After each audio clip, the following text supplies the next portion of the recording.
All right, Scott, thank you for joining me today. Vendor risk management is all kinds of fun. Okay, maybe not, but we're gonna we're gonna dig into it here. And as you know, sometimes I'll get the question of why in the world is Box Professional helping get the word out about Buckler and vendor risk management. And it's pretty simple for me. Look, we are insuring a lot of advisors across the country, and that's kind of the if the worst case scenario happens.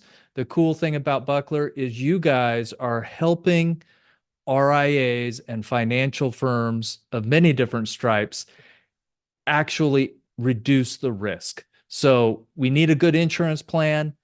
The really smart leaders have and are doing the things to help reduce that. So as we go through this, thank you for taking the time.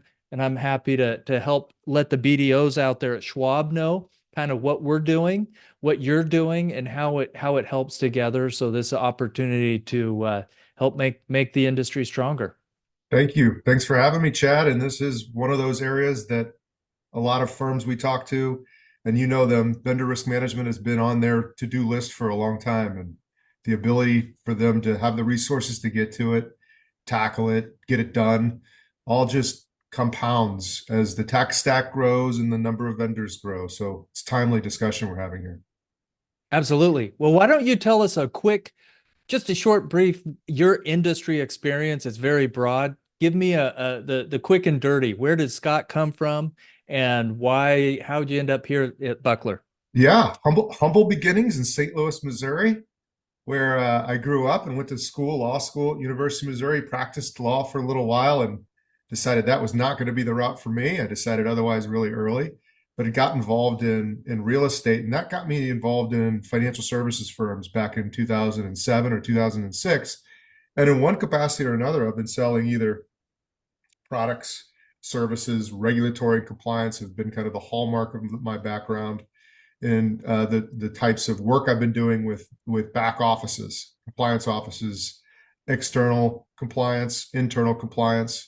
And so that's led me to join Buckler at the beginning of the year with Vincent Guillot and his team, and they have managed to build a wonderful product that hits on a lot of different solutions for firms as not only do cyber risks evolve, but so do the regulatory agencies that are governing them that like to see a proactive approach to protecting against those risks.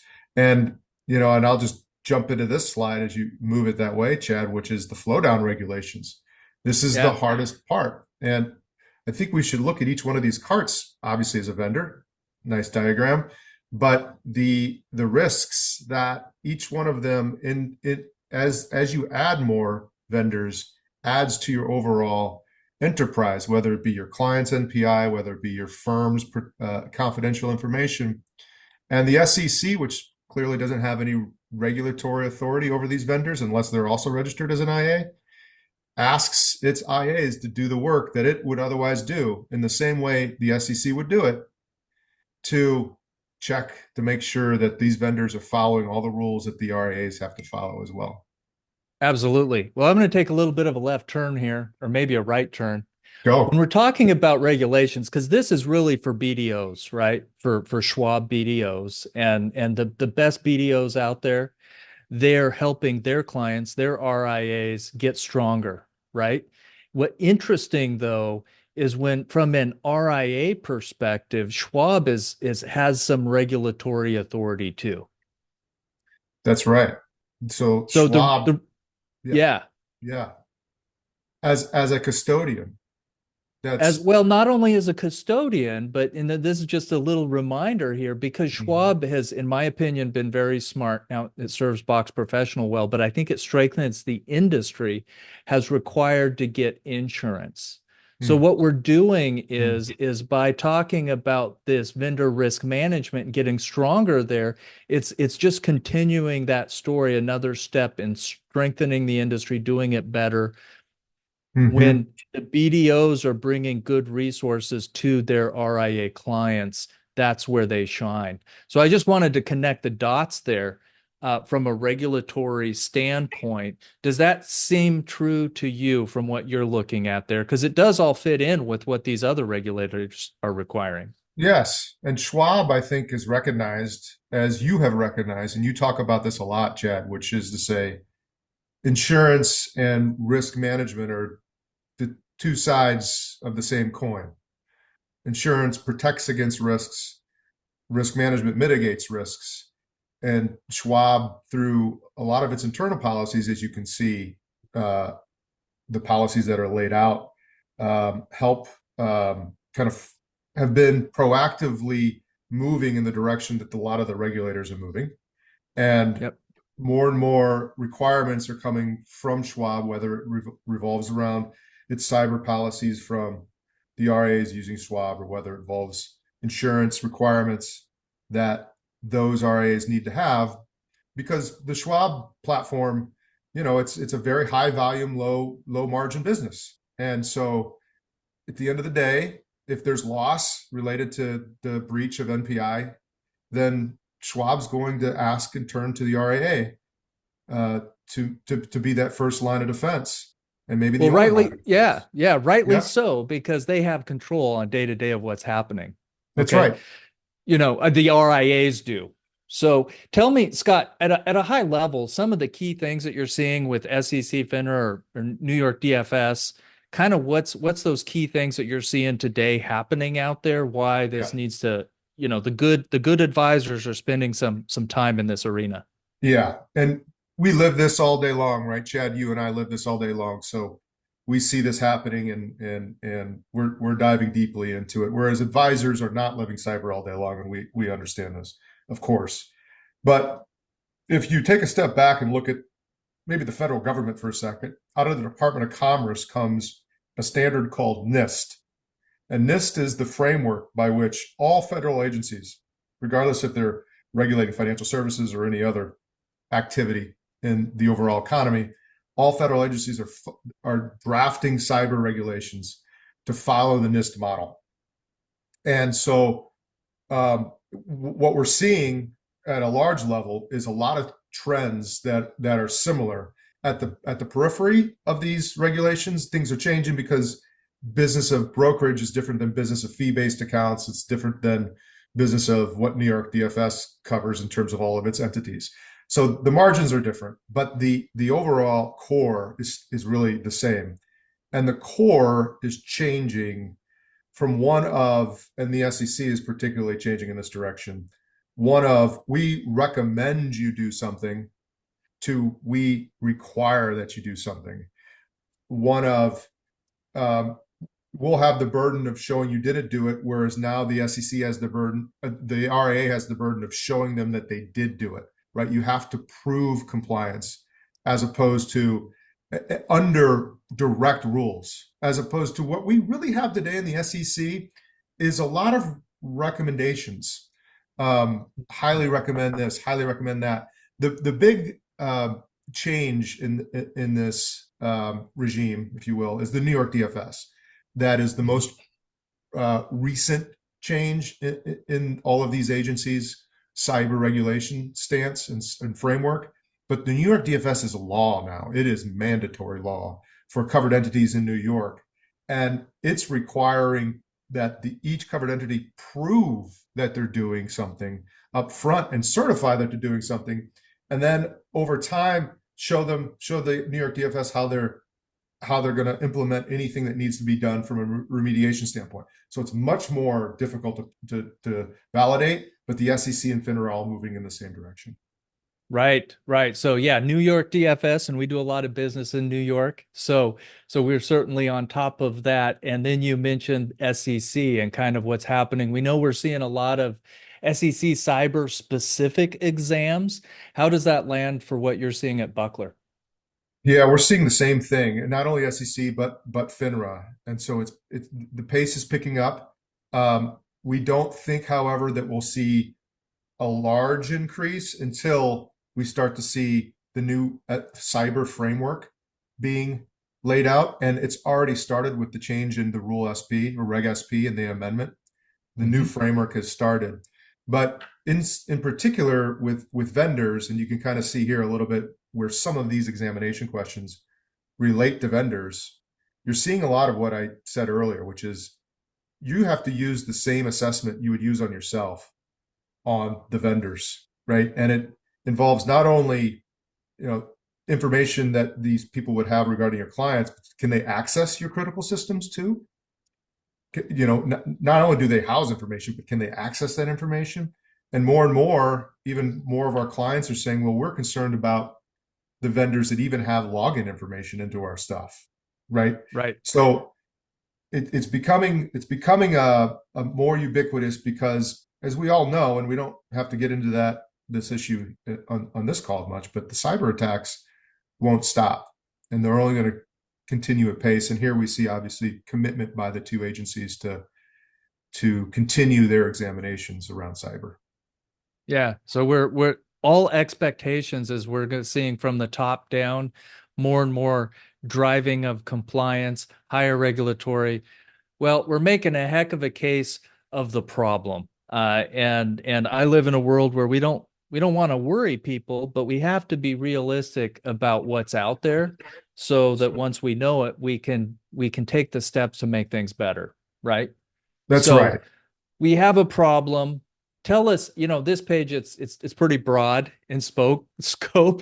What are Yeah. we really talking about? Because seriously, that's the correct question up here. This is a nightmare for most of the CCOs out there and the presence of firms. We're seeing a lot of people are kept up at night. So what are we talking about here?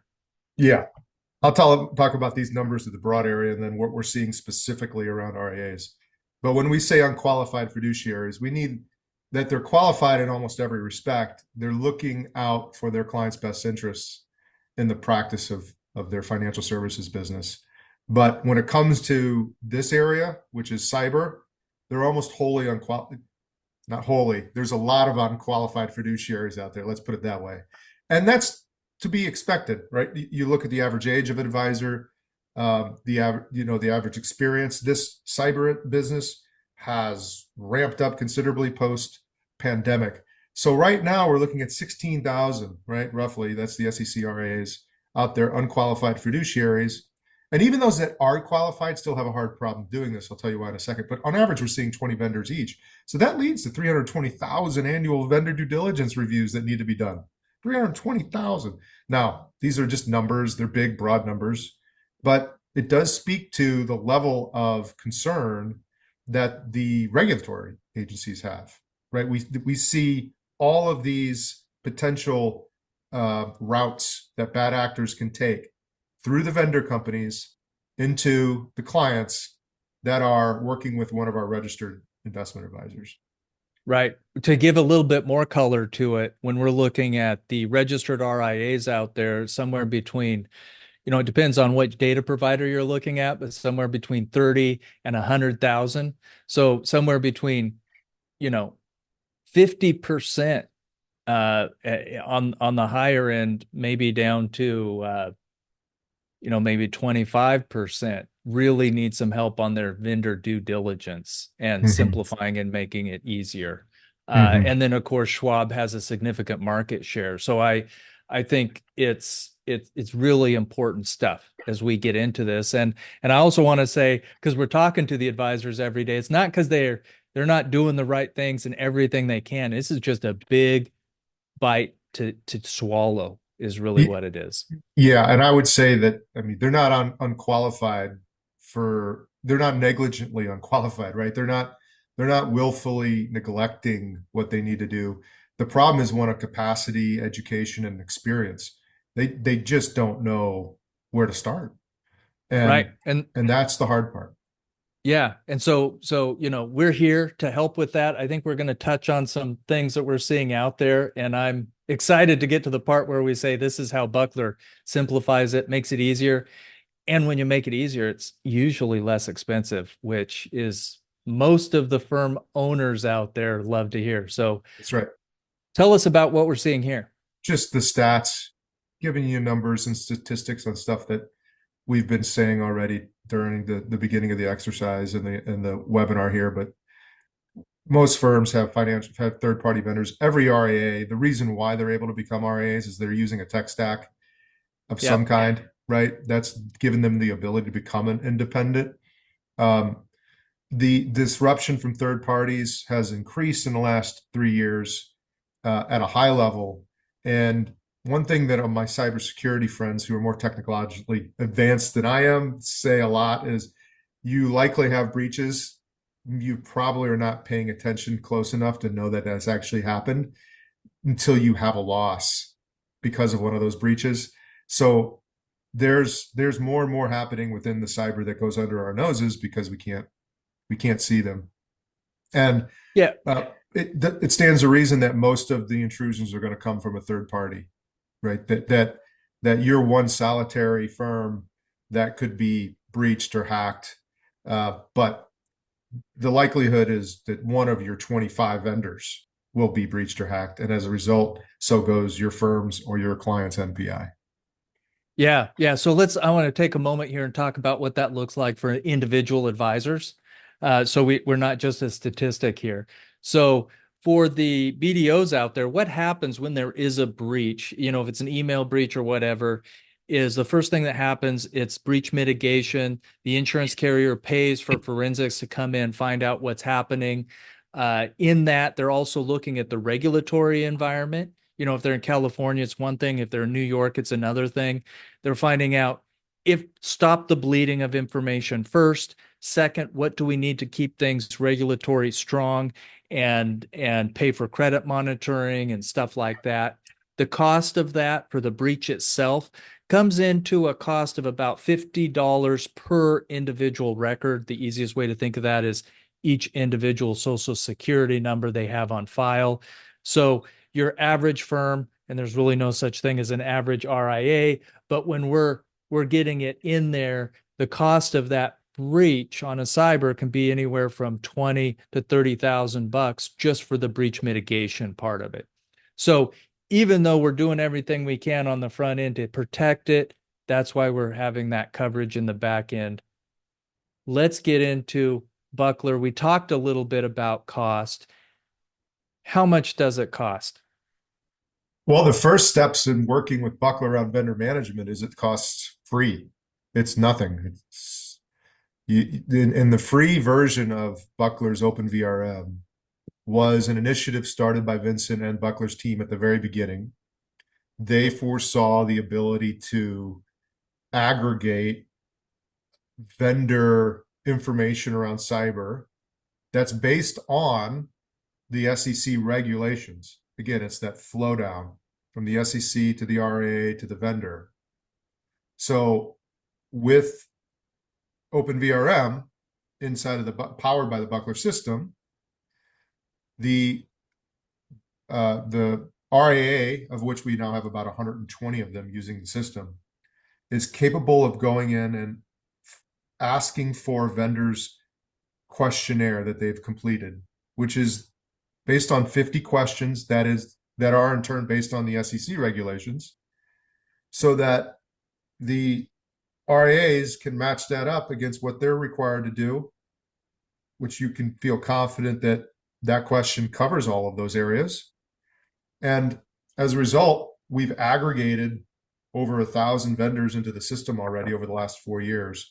And this really is, Chad, the growth area for where we see Buckler over the next year or two, because the problem is starting to compound around vendor risk management. We talked about that a lot. A lot of vendors, a lot of RAs don't know, they don't even have a list ready for us when we call them and talk with them. And that's not an indictment. That's just a symptom of the biggest problem that they have. Sometimes they have to go to accounts payable, which is indicative of the problem that they're not doing it. There's a lot of Right. work that they're just not getting done. So it's free for vendors, costs them nothing. They fill out the questionnaire except for their time. It's free for the RAAs, and it's all centralized. So you want to do the work. The work involves what? Going out and sending questionnaires to 25 different vendors on an annual basis through email, and then having to follow up to getting those questionnaires back. And by the way, did you write the questionnaire in a way that the SEC would want you to write it? That's always a good question. We don't, that's hard to say yes or no to. It's easy to say yes or no. It's hard to do. So we've done that work for them, an open VRM for the RAAs.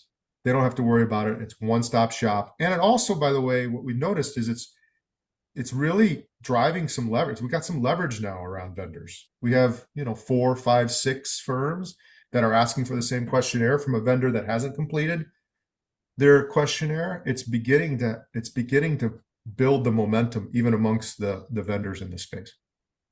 Well, the great thing about a freemium model is that it's free, but a lot of people will say, well, how can you do this free? And I think where Vincent has done a great job with the Buckler team is they look, at some point it has to get paid for, which it does because you've got to do this for the clients that you have. And then you've opened it up and said, hey, rather than charge everyone all the time, let's get something that, pardon the pun, Box Professional, it checks that box, right? Mhm. Mhm. Because I want to make sure as an insurance broker, when they check that box saying they're doing their vendor risk management, they're actually doing it.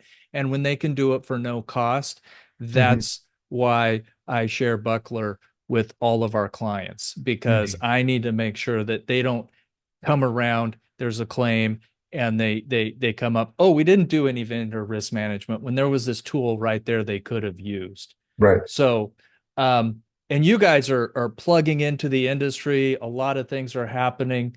Your advisory board. Tell me about why such a broad scope of advisory board. What's happening here? Well, we wanted cyber is a complex industry. It's very complex, and we wanted to get the best from the different components of cyber compliance, cybersecurity on board to continue to advise Open VRM. Joel Bruckenstein, who leads tech in the financial services business, John Cooney, who specializes in cybersecurity as a lawyer, FCI and Brian, who are the foremost leaders in cybersecurity tech for financial services firms. There's Vincent. We also have somebody from insurance. Paul Osterberg is one of the top risk evaluators for a lot of financial services firms. And then we have insurance and large institution in Putnam. So we wanted to get a broad representation of the various different parties to cyber, continuously having continuously advising us into the open VRM business, and they meet at least twice a year. That's great. And I guess Box Professional is just not big enough or important enough to be on this board. Maybe we need to get you there. Come on, maybe we need to Nah, just giving you a bad time. No, it's a great team, and the work that we're seeing from you guys is fantastic. Thank you. So this is a little bit, I think, how it all comes together. Is that right? This is it. The two different routes, whether you're a vendor or client, it's pretty self-explanatory. If you're a vendor, you fill out the questionnaire and the profile, you update it on an annual basis, and you grant clients access when they request it. If you're a client, you select a vendor and you request access, and then you do the annual review of the package, and then you assess your risk to meet compliance. It's very straightforward approach, both from a vendor and client standpoint. Fantastic. Fantastic. So these are the vendors we talked a little bit about. And a lot of these, I think when the BDOs, I'm sure they see a lot of these names and they're like, oh yeah, a lot of our clients work with these. This is just a little bit of what's going on behind the scenes. Is that right? That's right. These are some of the numbers and logos that are familiar to many, and those logos are increasing both in relative terms as well as um, the the size and the influence of the logo in the industry. We continue to have discussions with some of the much bigger logos that we believe should be coming on board by the end of the year at the latest. Fantastic. Yeah, it's just growing, and each step, it's a network effect, if I Yep, understand it right. As vendors come in and help out, and as RIAs join in, it just yep. makes it easier as you go. So that you guys are doing a lot of that heavy lifting, but fortunately it gets easier. This page right here, benefits. Is this benefits for clients or vendors or for Schwab, BDOs? Tell us more. We believe it's benefits for everybody that's involved or connected in any way to vendor risk management, both being the vendors, both being the clients. And if you're a consultant with Schwab trying to provide really good tools and solutions for problems, This is one of the better ones that you're going to find. In fact, one of our larger clients that we've signed this year, um, we're spending $15,000 annually on a vendor risk management platform that limited them to only 30 vendors. And the information they were getting from those vendors and the difficulty with which to use the system Mhm. made it very, very difficult to even do the work on just the 30. So to your point earlier, we knew this was a network effect, and you can only get network effect through activity, and that's why it's free. Uh, Getting more and more involved, benefits everybody, and it'll benefit Buckler too, because vendor risk management is just one component out of five components to cyber compliance under the Mhm. SEC. So this is where we're focused, but there's much broader need for cyber compliance, which is a topic for a different webinar. No, it's good. So this is the vendors that really the ones that need that higher level of vetting. Is that what we're looking at here? Yeah, per NPI or these acronyms are just related to the confidential information, whether if they store it, access it, or control it. If the vendors can access your networks, your critical networks, or any networks, if they can access your locations. So there's still a component that's related to the cleaner coming in at night and you not locking doors or keeping your laptop open or whatever the case may be. And then finally, the firm's confidential information. So if you're passing along confidential information that's related just to the firm, not Yep. necessarily to your clients, there's still every reason to want to check those vendors and manage that risk. Great. Now, obviously, Buckler can't work forever not making any money. That's right. And so how does I don't know if that's what this one's really dialing into, but it can get complicated into what's happening. Yeah. Yes, this is dialing into this is still part of the free version. So you can do Okay. it. You can ask vendors, or you can reach out to us, and we're happy to do that for you. Um, we've already done work on all the vendors before anybody asks us to push out a questionnaire. So it's our process to continually add value to the system, but we're here in the free version to help you connect you to a vendor, one that either is inside the system and won't grant you access, which we've never really had, or one that sits outside the instance, open VRM, which is more of the problem, and inviting them in to do the work with the questionnaire. Well, and I think for the free vendors here, I think what ends up happening is if you're an RIA, just to give some size for it, up to 500 million or so, this is usually going to have a get the key things that you have to get done. Is that right? That's right. I mean, the key things that you need done from a vendor standpoint, meaning Hmm. what do you need to be checking? And this is beyond the traditional compliance questions, which have you had any fraud in the organization? Have you had any lawsuits? Did you have any turnover at the C-suite level? Those are the kind of questions that are just typical. We're focusing here on cyber. But I do want to point out that the system has all of those standard traditional compliance questions embedded into it. So it's a one-stop shop. But if we go back to just the cyber due diligence, we got the questionnaire and we want to check their cyber program. We talked about vendor risk management being part of a broader cyber program Hmm. for RAs. The same needs to be true for the vendors. The vendors need to have also a cyber program. Did they have third party validation? We've heard of a lot of these. We talked about NIST a second ago, but SOC 1, SOC 2, those are SOC 2 type 1, SOC 2 type 2.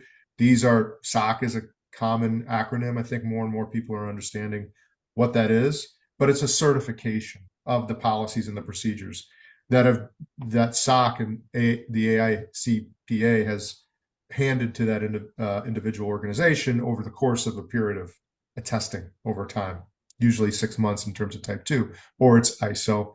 And then finally, similar to what needs to be done with the RAAs every year, have we had any kind of pen testing? Hmm. If you develop software, and a lot of RAs now do develop software.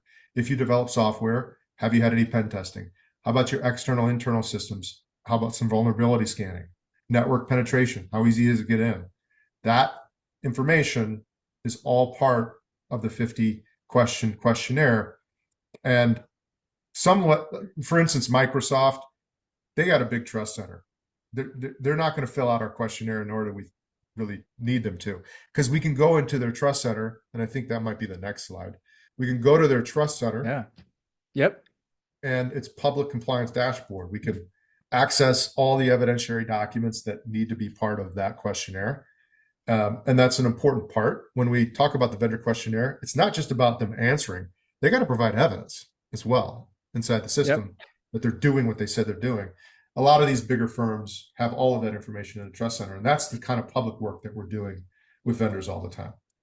Well, and we're obviously not as big as Microsoft, but we love it because I go to one spot, I filled out, get us all the proof that we need, get it to Buckler, and then you can share it with the clients. So it's real simple. Plug, yep, we're using Box as our insurance broker, and it gets done.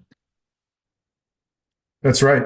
And so here's the vendors can decide how the clients access the questionnaire. Three different options on which the vendors can kind of control the information. And that's helped us gain more and more vendors into the system. Pretty straightforward stuff here, but gives a sense for how we're taking care of the vendors too. We're mindful of some of their concerns. It's great. Well, clients. So when we're talking clients, we're talking about the RIA. Is that right? That's right. The RAA. Okay. So this is where it gets important for the BDOs because they're looking out for their RIAs that they're working with and their prospective new RIAs joining Schwab. Right.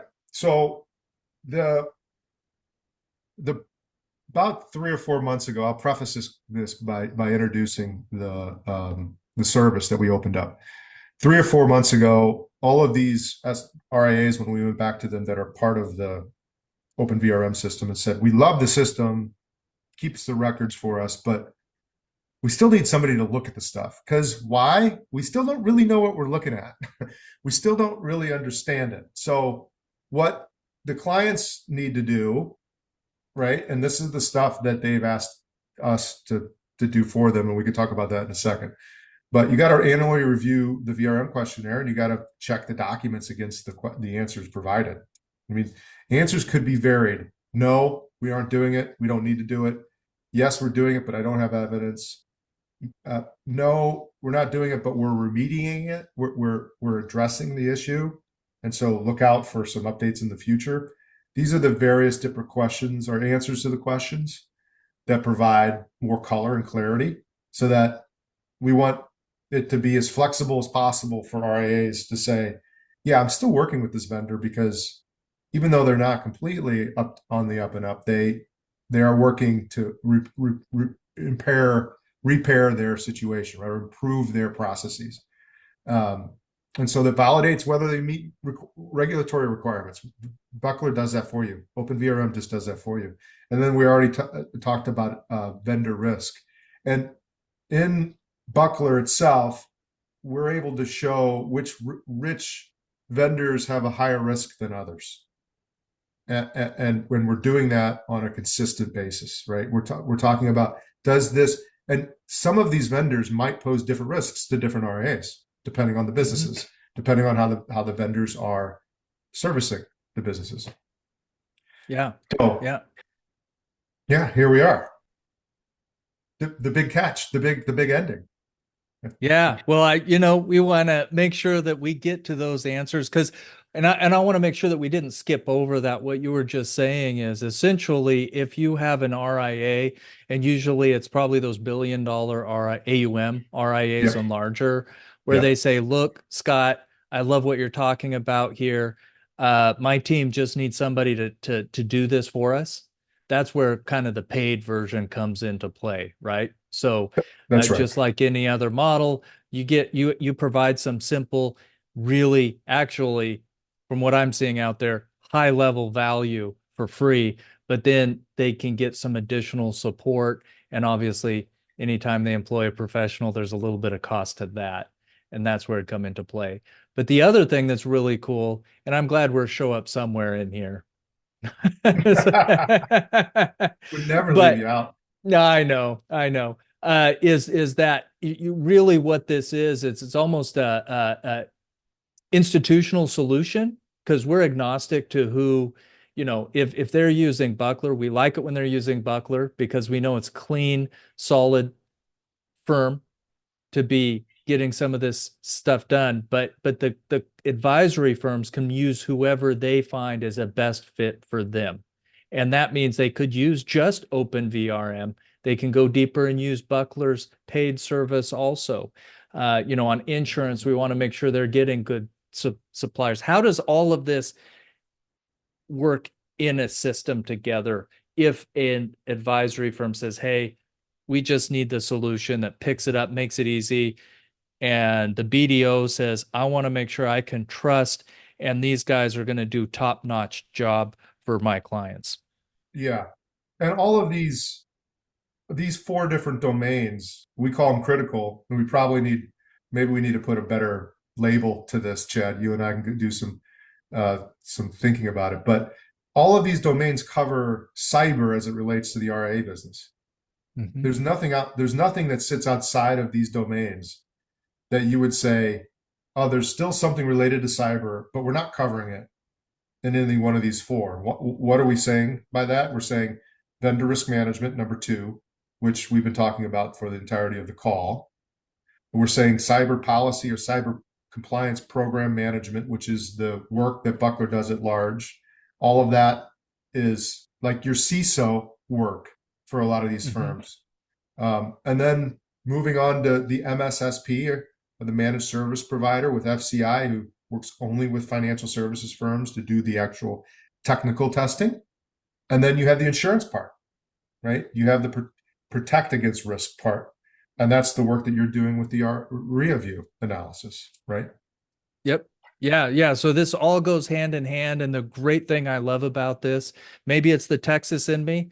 I like the freedom for clients to choose what works best for them. And of course, we're all working hard to provide the highest level of service possible out there.